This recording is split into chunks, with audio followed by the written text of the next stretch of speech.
Le DAF Fresh Morning, c'est 104.5 tonnes de bonne humeur. Tous les matins sur Urban FM. La meilleure radio de la capitale. La meilleure radio de la capitale. Sur la radio, la plus de la capitale.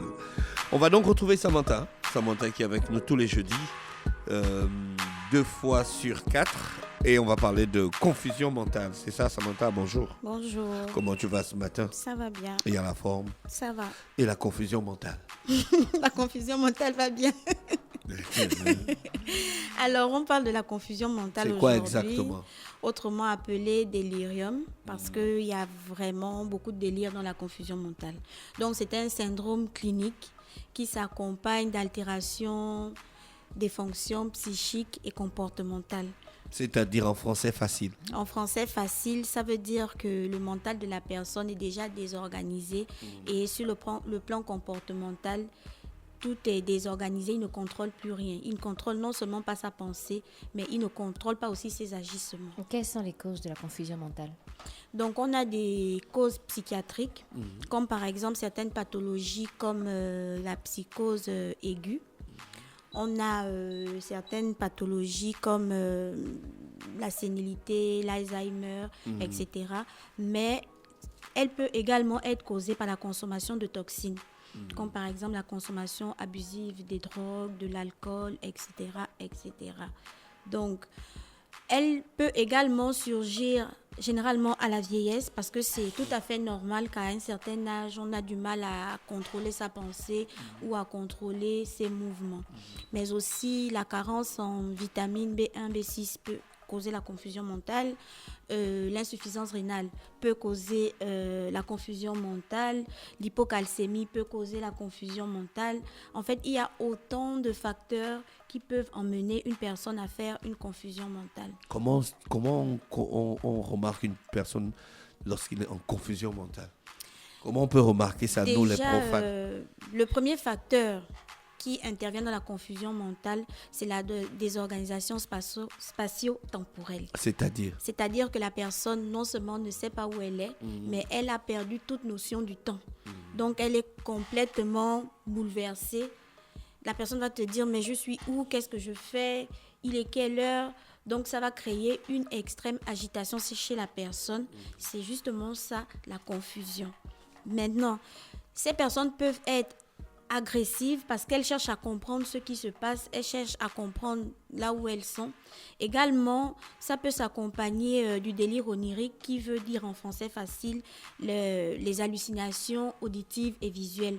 Donc la personne peut commencer à entendre des voix ou à voir des personnes que nous ne voyons pas. Donc sur le coup, elle est déjà dans le délire. Donc elle fait une confusion mentale. Maintenant, pour se rassurer que c'est vraiment la confusion mentale, parce qu'on ne peut pas seulement se baser sur un seul symptôme, parce que la personne est en train a des hallucinations, par exemple. C'est pas parce que quelqu'un a des hallucinations auditives et visuelles que ça veut forcément dire que là, on est dans la confusion mentale.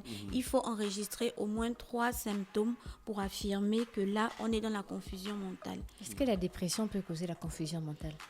La dépression ne peut pas causer la confusion mentale, mais comme on prend les antidépresseurs dans autant pour moi les anxiolytiques, voilà, on prend les anxiolytiques dans la dépression, dans la surconsommation, c'est-à-dire consommer à forte dose, ça peut causer une confusion mentale, mais c'est pas la dépression elle-même qui cause, mais c'est la substance qu'on utilise pour atténuer les effets de la dépression qui peut conduire à une dépression. À une confusion mentale autant pour moi. Voilà, donc c'est un peu ça. Tu as déjà vu quelqu'un qui est dans cette situation? J'ai déjà vu beaucoup de personnes dans cette situation. Comment se comporter ces personnes? Bon, elles sont assez agitées. Généralement, ce sont des personnes qui ne sont pas calmes. Et l'agitation n'est pas à bas étage, elle n'est pas faible.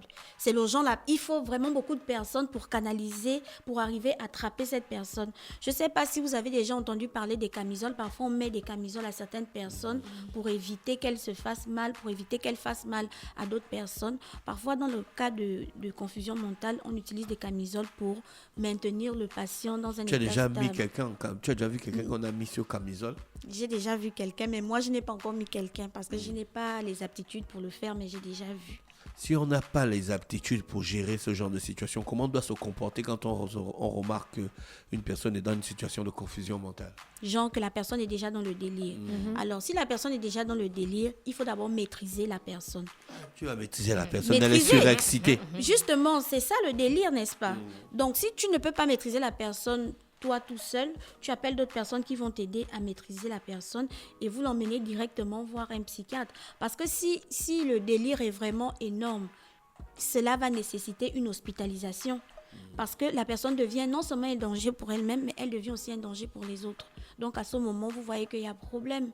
Si je suis un danger pour moi et si je représente également un danger pour les autres, ce n'est plus bon. Donc, il faut qu'on hospitalise. Et lorsqu'on hospitalise la personne, c'est vraiment dans des conditions assez restreintes. Il faut que la personne soit seule dans la salle. Il faut que toutes les conditions soient réunies pour que la personne ne puisse pas subtiliser un objet ou faire quelque chose, commettre l'irréparable en fait.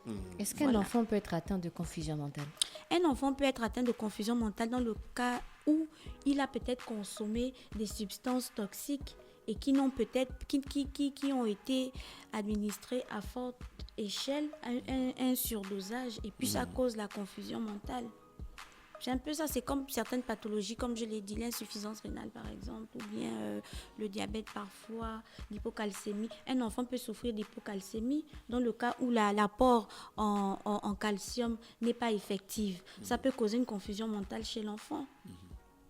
Mais généralement, quand on parle d'enfant, ça dépend aussi de la tranche d'âge. On ne va pas parler de confusion mentale chez un bébé. On va peut-être chez les ados, oui, ce sont des enfants. On peut peut-être parler de ça chez eux, mais chez les nourrissons, non. Ce n'est pas évident parce qu'un nourrisson, déjà, comment tu arrives à déterminer que là, il s'agit d'une confusion mentale? Déjà, il ne parle pas, il dépend de sa maman ou de son papa. Donc, chez les nourrissons, non, mais chez les enfants, quand même un peu plus grands, oui. Donc, en fait, une personne atteinte de confusion mentale a des crises. Oui. Et les crises, elles mettent combien de temps? Est-ce que quand tu as la crise, ça peut faire des heures ou des jours? Si on ne te soigne pas, on doit obligatoirement te suivre. Alors, lorsque quelqu'un fait une confusion mentale, il faut forcément une assistante permanente. Pourquoi? Parce que les délires sont progressifs, tu vois. Et dans la journée, il y a des organisations du délire. Ça veut dire quoi? Ça veut dire qu'à un moment donné, la personne peut être agitée. Et puis, à une certaine heure, elle se calme. Et puis, après, l'agitation reprend, tu vois. Donc, il y a variation dans le comportement, il y a chamboulement dans les fonctions cognitives parce que la personne ne contrôle plus rien. Donc, il faut forcément qu'elle soit assistée. Et ce genre de personnes, on ne peut pas les garder à la maison. Parce que si on les garde à la maison, elles deviennent un danger pour tout le monde. Donc, on ne peut pas les garder à la maison. Parce que lorsqu'elle va commettre, par exemple, un forfait, elle sera dans un état inconscient. Et lorsqu'elle reviendra elle-même, tu vois que le forfait sera déjà commis. Mais après avoir constaté, le délire peut reprendre. Donc, ce genre de personnes, on ne les garde pas à la maison. Il y a d'autres personnes aussi, tu vois, qui peuvent consommer, par exemple, les gens qui se font initier. Tu n'as jamais été initié de toute ta vie, tu te retrouves dans une cérémonie initiatique et tout, et puis tu consommes des substances hallucinogènes, par exemple. Et lorsque tu consommes ces substances, tu vois que ça a forcément un effet sur toi. Ça a un effet sur ton corps, ça a un effet sur ton psychisme.